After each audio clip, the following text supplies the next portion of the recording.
Good afternoon, students. Today we'll be starting off with the topic of the applet in Java.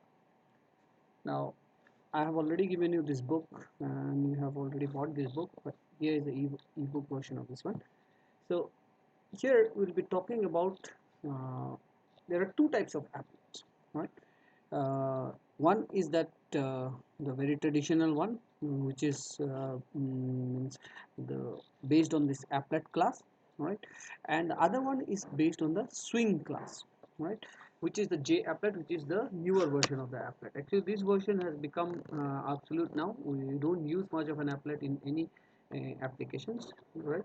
But since this is a part of your syllabus, we'll be discussing this now. Because your J applet inherits applet, all the features that is there in the applet class is also available in the J applet. Now, all applets are actually the subclasses either directly or indirectly of the applet, right? So there are subclasses of the applet. Applet itself is a class. Now, when you will be running this applets, you will be running it in two ways. One is that you can run it in a browser, all right? But most of the browsers nowadays, they don't allow you to run the applet because of the security issue. Or in our case, we'll be running our applets in this applet viewer application, which is there already in the JDK. So we'll be running it in that applet. Now this applet class provides all the necessary support for applet execution, such as starting, stopping, so these are some of the methods. For example, there are some of the important methods like destroy, right? Initialization, start. This is the initialization method. Start, all right. Play. These are for audio clips and all those things you can play. So basically, now if the question comes, what is an applet? An applet is the graphical version of writing means of your Java. That means if you want to create some graphical user interface, that's when we need an applet. Now this is an old technique, but now we have better way of doing graphical applications in Java. But this is the old way where you use the browser as your graphical means for writing the code for the browser, which runs the applet for you. So now this applet architecture is a Windows based program. As I said, this is a graphical, so it is a window based program. Now another thing that you have to take into note is that an applet is an event driven. Now here is a big difference between your console application that you have done so far and an event driven. When I say event driven, what it means is that if an event did not occur, then an applet will never execute. So that means you have to do something in order for the applet to execute the code that you have already written for it. For example, there should be a click because it's a graph Windows based application, so click, maybe moving the mouse, or any kind of event. So events are of various types, mouse, and we have done a little bit of event handling in the previous video also, where we have learned about like mouse motion listener, where the motion of the mouse. So all those listeners and all those things that we have talked about are also being used in this applet. Second, the user initiates the interaction with an applet. That means if you do not do anything, applet is not going to execute on its own, or the code that you have written, it's not going to happen. So you have to initiate this one. So this is different from your console application, where you read line and console.write line has been used. Once you run, immediately the write line executes and read line takes your input. Here nothing happens until unless you initiate the interaction with the applet. So the applet skeleton, what it means is that the methods, there are four methods which are very important for the applet. So these methods are initialization, start, stop, and destroy, right? So, and there is also one important method that is called paint, all right? The paint method is just used basically, okay, this method is called when the applet output must be redisplayed. Like suppose you want to write something and display in the screen, then only you would like to use the paint method. So here is a program that is there for your this is the applet actually skeleton, it's not a program. Now what I did is that let me show you a program of an applet skeleton. All right, so here that same program but in a better way. All right, so there is some modification to that same program. Now if you look at this applet, this one, so here you can see that two important things are already imported. One is the AWT class and another is your applet. Now the awt class is being used for various other purpose also, but what is more important is this applet. Now here is a class by the name apple or applet skeleton in short form, all right, which, and in order to create an applet you have to extend it, as it says in at the beginning of this note. What I told you is that all applets are extended from the applet class. So this is my class which is extending from the applet. That means all the method that is there will be used in this. So now what I did in this program is that I have created a string, okay, which is called message. So these methods, initialization, start, stop and destroy, as I said, these are very important methods. All right, now what are these methods?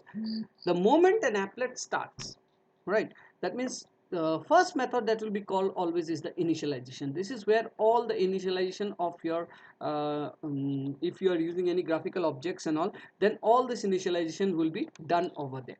So like here is a description of all of this initialization. The initialization method is the first method to be called. This is where you should initialize your variables. This method is called only once during the runtime of an applet, not more than one. Start. The start method is called after initialization. It is called to restart the applet after it has been stopped. If you have stopped it, you can restart it by using the start method. Initialization, remember again, it is called once. Then of course the paint method, which is used for your type, means if you want to paint something, that paint doesn't mean here like painting, you can actually write something by using the paint method. Not only write something, but you can also draw graphical objects like circle, ellipse, and many other things like a square box and all those things. You can do it by using the paint method. Then you have the stop method. The stop method is called when the browser leaves the HTML document. All right. So first is initialization, then the start. After start, you want to do something with the applet. You want to write something, then you use the paint method.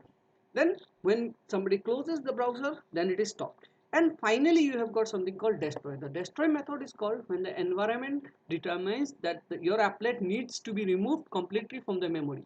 If you have created objects and all those things, everything will be destroyed in this method, that is destroy. Now these methods are automatically called. Now here in this program, so you can see that I have already used the start method. We are not doing much. What we are doing is that the moment the initialization, this message is created, the applet is initialized. All right, that means when this method will be called, it will be writing this message. When, and you can see that we use something called repaint. Every time we repaint, it actually calls this paint method. What it is doing is that it is trying to write a string, so that's why it says g dot string. G is an object of the graphic class. All right, so g, with the g we can draw a string, that means we can write a string. We can also do many other things, like as I said, we can draw oval, we can draw an circle and many other things.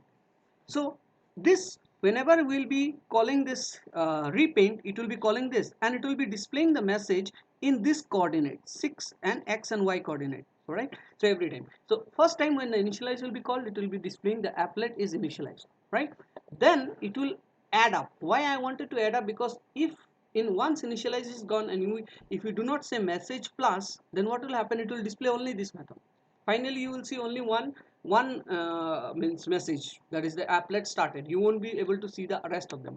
I want you to show that which are the methods which are called in which order. So initialization, then will come the start method. That means it will say the applet is initialized. In the next line it will say the applet is started, and this one is an interesting one, the applet is stopped and the applet is destroyed. So these will be called. All right, now here you see in the destroy method, what I did is that even though I said that system.out.println doesn't work here, but since we will be running it in this NetBeans application, so I will be able to show you this too. Now generally what will happen when an applet stops and get destroyed, you don't see the messages. Why? Because by the time the browser has already been closed, so you won't see any output over there.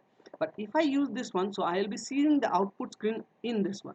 All right, so because this message has been joined with the previous message, that means it will display all the message, that is the applet is initialized, the applet is started, just stopped and destroyed. So this is how the program works, and this is just the basic of an applet. So these are some of the important methods. Let me show you by running it. All right, so here I am running, so you can see the applet is initialized and the applet is started. Now this is the applet viewer, not a browser, right? So if I close this, that means what? you're not able to see that. See, the moment I close this, then the applet will be stopped and then finally destroyed. But will you be able to see it? No. Why? Because I have closed the application. But because I use this method println, you can you see that the output is coming over here. So stopped and destroyed were also called, but once the applet was stopped, that is when I close the applet window. So this is the life cycle of an applet, and this is where we have started with this applet. So how to run an applet? So where do you want to write? This is all about which method. Most of the times you will see that you will be writing the code in the start method. Initialize method, you will be using it for initializing your variables and all those things. But in most cases we don't write any code in stop and destroy. But now you know the order in which they are called, and if you want to write some code which serves the purpose of your applet, then you can write it in stop and destroy also. So thank you.